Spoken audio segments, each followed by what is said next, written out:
Hello friends, स्वागत है आपका अपने यूट्यूब चैनल अपनी पाठशाला में। फ्रेंड्स, हमने आरआरबी एनटीपीसी सीबीटी 2 और ग्रुप डी को ध्यान में रखते हुए महत्वपूर्ण टॉपिक्स करना शुरू किया था। उसी में हम अरिथमेटिक में परसेंटेज किया। अभी हम लोग प्रॉफिट लॉस कर रहे हैं, उसी का आज मैं 5वां भाग लेकर के आया हूँ। चलिए शुरू करते हैं। आइए, पहला क्वेश्चन इसमें जो है वो ये है कि a man sell 2 horses at same amount and one he gains 5% and another he loses 5%। जब भी दिया हो कि सेम अमाउंट सेलिंग प्राइस जो है दोनों का सेम हो, अगर सेलिंग प्राइस ऑफ पहला का और सेलिंग प्राइस ऑफ दूसरा का अगर इक्वल हो, तो ऐसे स्थिति में हमेशा और हमेशा पूरे व्यापार पर, पूरे ट्रांजैक्शन पे लॉस होगा। लॉस कितना होगा? माइनस, यहाँ जैसे फिक्स दिया है तो ये जो अगर फिक्स परसेंटेज रहेगा उसका स्क्वायर, तो 5 का स्क्वायर को ऐसे लिखेंगे 5 का स्क्वायर बाई 100 और माइनस इसलिए कि लॉस है।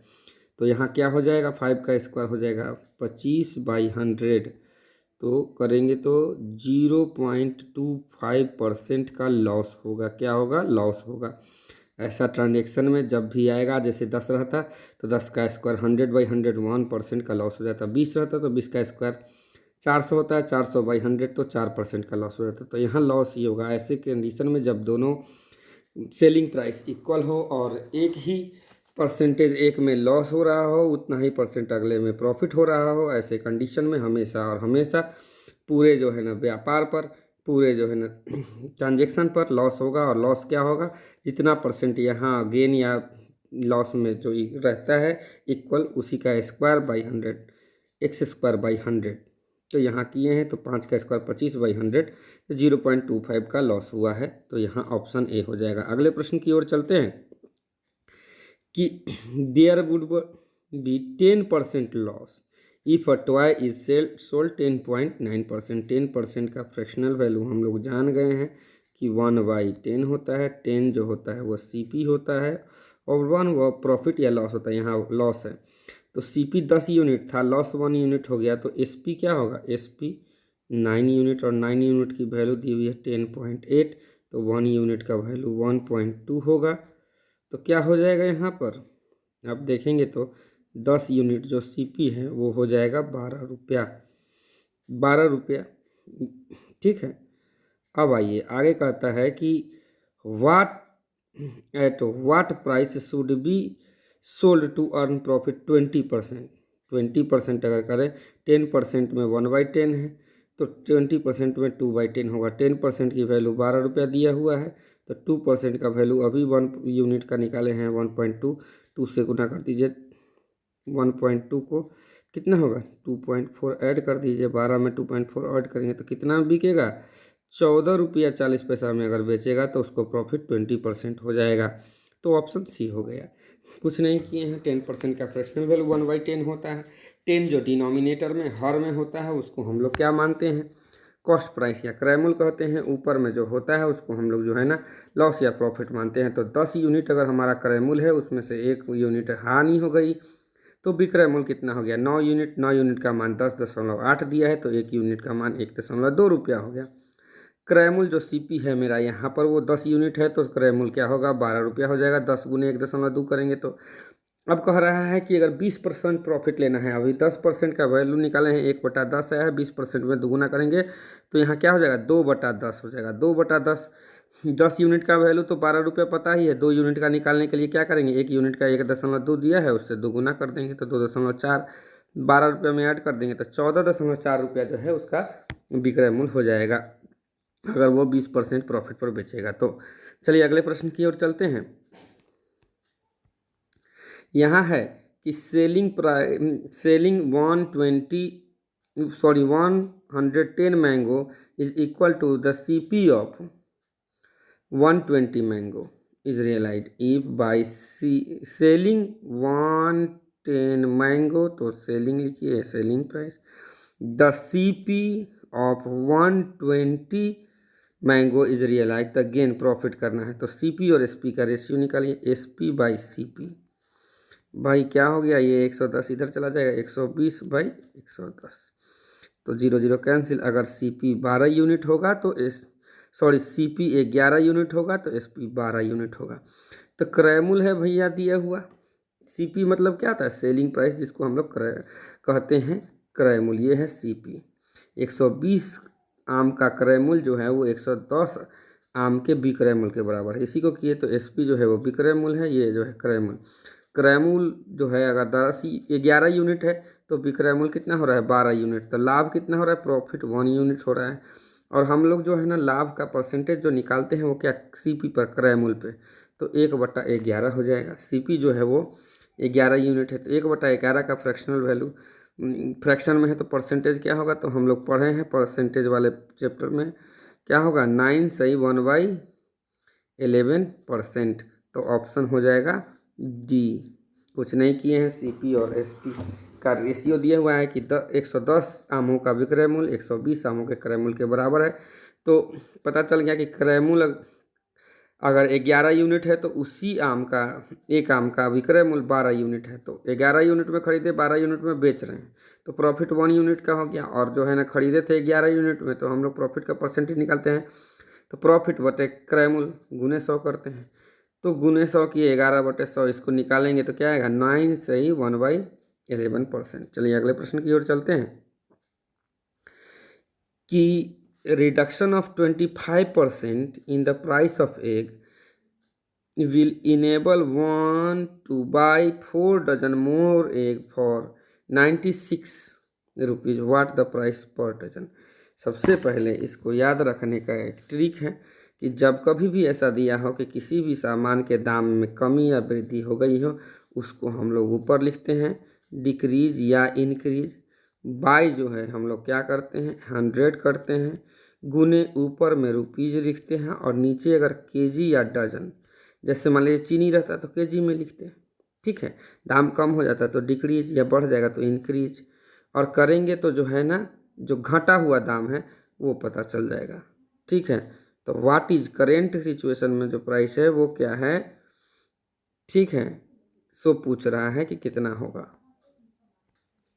तो करेंट प्राइस से पहले अभी जो बढ़ने के बाद क्या कर रहा है, बिल मतलब अगर दाम घट जाएगा 25% घट जाएगा तो डिक्रीज होने के बाद आफ्टर डिक्रीज जो है प्राइस जो होगा क्या होगा, इस फॉर्मूले पर निकालेंगे। तो प्राइस यहाँ डिक्रीज हुआ है 25/100 कीजिए।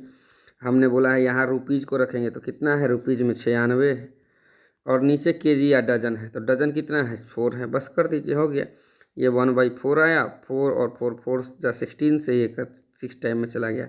तो डिक्रीज होने के बाद after decrease price of egg क्या होगा, 6 रुपीज़ पर डजन। तो 75% को हम लोग क्या लिखते हैं, ठीक है, सॉरी 25% को क्या लिखते हैं, 1/4। तो 4 जो है CP था और 1 जो है वही तो क्या कि घट गया, इतना डिक्रीज कर गया दाम। 1 यूनिट घट जाने के बाद 4 में से कितना है, 3 यूनिट की वैल्यू 6 रुपया दिया हुआ है। तो 4 यूनिट, क्योंकि SP है ये कि 25% दाम कम होने पर बेचेंगे, तो SP है 3 यूनिट का वैल्यू 6 रुपया है। 4 यूनिट का कितना होगा, 8 रुपया होगा। 1 यूनिट का 2 रुपया। तो दाम जो है प्रेजेंट में 8 रुपये दर्जन है। 8 से अगर वो 25% घट के 6 रुपये दर्जन हो जाएगा तो 96 रुपया में क्या होगा, वह 4 दर्जन एक्स्ट्रा ले लेगा। चलिए अगले प्रश्न की ओर चलते हैं। इसका ट्रिक याद रखिए, आफ्टर द डिक्रीज प्राइस, जो भी हो, शुगर हो, एग हो, मिल्क हो, जो भी हो, मिल्क अगर देगा तो लीटर में हो जाएगा। तो डिक्रीज या इंक्रीज जो भी रहेगा बाई 100 गुने रुपीज़ को ऊपर रखेंगे, केजी या डजन जो आएगा नीचे। हमको दाम घटने के बाद का फॉर्मूला याद रहेगा। ये रेलवे में बार बार पूछता है, इसलिए इसको आप ज़रूर देख ले। ये सबसे महत्वपूर्ण क्वेश्चन है प्रॉफिट लॉस का। चलिए अगले प्रश्न की ओर चलते हैं कि an article when sold at gain of 5% yield and RS 15% more than when sold at loss of 5%. What is CP? इसका CP क्या है? तो यहाँ करना ये है कि देखिए, ये जो दिए हुआ है कि 5% लॉस से 5% गेन के बीच का गैप क्या होगा। मान लीजिए CP 100% होता है, 5% CP जो होता है, कोई चीज़ अपने आप में 100% होता है, उससे 5% लॉस मतलब 95% में बेचेगा, 5% प्रॉफिट होगा तो 105। तो इस दोनों के बीच में कितना का डिफरेंस है, 10% का। इस 10% का डिफरेंस की होने पर कितना का 15 रुपये का फर्क पड़ता है, कितना 15 रुपीज़। तो 100% का कितना होगा वो निकाल लीजिए, तो 150 रुपया। और 100% जो होता है कोई चीज़ का CP होता है, कॉस्ट प्राइस, तो यही पूछ रहा है क्या होगा, 150 रुपया। बड़ा आसान था, दोनों का डिफरेंस जो था उसको ऐड कर लिया, उतना परसेंट का डिफरेंस जो है यहाँ 15 रुपये दिखाता है, इसलिए अगर 10% दिखा रहा है तो 100% में कन्वर्ट कर दीजिए। अगर सपोज से 7, 8 या 12, 15 ऐसा रहता तो 1% का निकालते, उसमें 100 से मल्टीप्लाई कर देते। चलिए अगले प्रश्न की ओर चलते हैं। The CP of an article is 40% का फ्रैक्शनल वैल्यू जो होता है, हम लोग पढ़े हैं परसेंटेज में 2/5। आपको नहीं ये है तो परसेंटेज को 100 में कीजिए, ये 20 से 2 बार में, ये 5 में, तो पता चल गया। चलिए 2/5 ऑफ क्या SP, क्रय मूल्य जो है वो विक्रय मूल्य का 40% है। विक्रय मूल्य होता है SP और CP होता है क्रय मूल्य। अब क्रय मूल्य और विक्रय मूल्य का जो है रेशियो निकालेंगे तो 2 और 5। इसका मतलब है कि क्रय मूल्य अगर 2 यूनिट है तो विक्रय मूल्य कितना है, 5 है। ठीक है, तो कह रहा है the percent that SP is of CP का कितना परसेंट SP है। तो CP जो है वो 2 यूनिट है, 2 यूनिट का कितना परसेंट है, 5, ये पता करना है।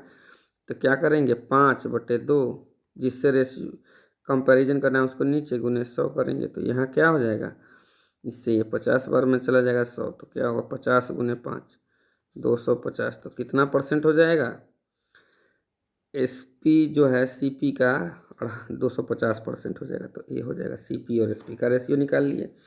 अब पूछ रहा है कि CP के रेस्पेक्ट में SP कितना परसेंट है। तो CP का 2 अपने आप में 2 है 100%, अगला 2 फिर जाएगा बढ़ेगा 4 होगा तो 200%, और फिर 200 का 50% 2 का 50% कितना हो, 1 और ऐड किए तो 50%। तो यहाँ देखिए 200 तक में 4 पहुँचा था, 1 और ऐड किए 5 पहुँचने के लिए 50% और ऐड किए तो 250 हो गया। और ऐसे तो फॉर्मूला बता ही दिए कि जिसका निकालना है SP को ऊपर रखेंगे, जिससे कंपैरिजन किया जा रहा है CP से, उसको नीचे गुने 100 कर दिए तो 250% आ गया। चलिए अगले प्रश्न की ओर चलते हैं। अगला क्वेश्चन है कि an article is sold at a certain price by selling it at 2/3 of the price one loss 90%। तो पहले मान लीजिए कि CP जो है वो 100 यूनिट है, तो लॉस कितना होगा 10%, मतलब 10 यूनिट।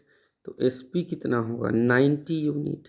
अब चलिए, है ना, उसके बाद आता है, कह रहा है यहाँ an article is sold at a certain price by selling it by 2/3। अब जो कह रहा है, अगला कह रहा है कि SP का जो 2/3 है, SP is 2/3 of original price. Original price का कितना है, 2/3 है। कह रहा है selling is at 2/3 of the original price. तो अब कर दिए SP कितना है 90 यूनिट बराबर 2/3 ऑफ ओरिजिनल प्राइस। तो ओरिजिनल प्राइस क्या होगा, ये 2 से 90 चला जाएगा 45 में, तो ओरिजिनल प्राइस जो होगा वो हो जाएगा 3 से मल्टीप्लाई कर दीजिए 45 को, तो 135 यूनिट। तब वही कह रहा है कि the gain percent at original price, अगर ओरिजिनल प्राइस पर बेचेंगे तो गेन परसेंटेज क्या होगा, सो पूछ रहा है।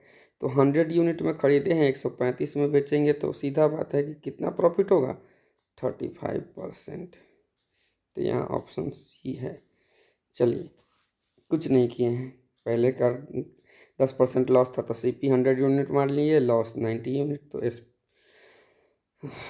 लॉस 10 यूनिट हो गया। CP 100 यूनिट था, लॉस 10 यूनिट, तो SP जो है विक्रय मूल्य 90 यूनिट हो गया। आप कह रहा है कि विक्रय मूल्य जो है ओरिजिनल प्राइस का 2/3 है, तो विक्रय मूल्य 90 यूनिट दिया हुआ है, 2/3 ऑफ ओरिजिनल प्राइस, 2 से ये 45 पर में 90 कट गया और 3 से 45 को मल्टीप्लाई कर दिए तो 135 यूनिट जो है ओरिजिनल प्राइस हो गया। और सीपी तो मेरा 100 यूनिट ही है, तो जब हम 100 रुपया में खरीद के 135 में बेचेंगे तो प्रॉफिट कितना होगा 135, तो वही 135 मतलब 35% जो है ना प्रॉफिट हो गया। चलिए अगले प्रश्न की ओर चलते हैं कि a person sold his watch for 75% and got percent profit equal to the CP, find the CP. जब कभी भी ऐसा क्वेश्चन आए कि कोई सामान जो है का दाम उतना ही है और उस पर जो है ना उतना ही प्रतिशत प्रॉफिट या लॉस लेकर के बेचा जाता है, तो ऐसा क्वेश्चन का आंसर निकालने के लिए एक ट्रिक है कि सीपी जो है ऐसे क्वेश्चन का क्रयमूल्य जो है वो क्या होगा निकालने का एक ट्रिक है। आइए हम लोग सीखते हैं कि सीपी इज इक्वल टू 10, फिर रूट अंडर कर दीजिए और एम जिसमें बेच रहे हैं जैसे 75 रुपये में बेच रहे हैं प्लस 25, ठीक है, और माइनस कीजिएगा, यहाँ माइनस में क्या दीजिएगा 50। ये वाला जो केस है ये प्रॉफिट में है। वहीं लॉस होगा, अगर अगर लॉस होगा तो फार्मूला में थोड़ा चेंजेज हो जाएगा। क्या होगा, सीपी रहेगा ही, 10 रहेगा ही, ठीक है, रूट अंडर यहाँ चेंज हो जाएगा कि 25 में से एम घटा देंगे, ठीक है, और -50 तो जो करते हैं वो करेंगे। तो यहाँ पर तो जो है पहले ही कह दिया है कि गॉट प्रॉफिट, तो इस फार्मूला में सिर्फ एम को बाद में 25 पहले कर देंगे तो माइनस लॉस वाला हो जाएगा, तो इसको मिटा दें। अब आइए इस पर हम लोग बनाते हैं।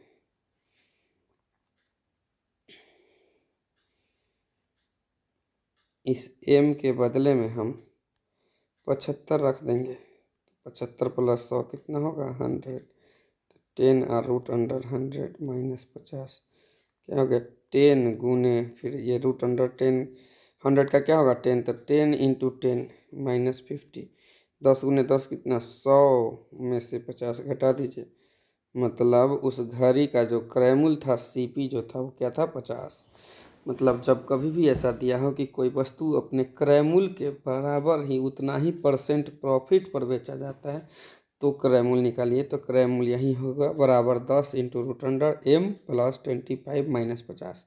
वही लॉस होता तो क्या हो जाता है, सिर्फ सीपी 10, यहाँ एम से पहले 25 आ जाता है और 25 में से माइनस करते एम को, 25 माइनस एम, प्लस रहता है पॉजिटिव प्रॉफिट में और लॉस में 25 माइनस एम कर देंगे, अब -50 जो रहेगा सेम। चलिए अगले प्रश्न की ओर चलते हैं कि a seller mark his goods at 25%, a seller marks his good at 25% above their CP. तो सीपी पहले तो 25% का फ्रैक्शनल वैल्यू क्या होता है 1/4, 4 सीपी है तो परसेंटेज वैल्यू 1 है, तो सीपी ये है तो मार्क प्राइस क्या हो गया 4 में 1 ये ऐड हो जाएगा तो 5 हो गया।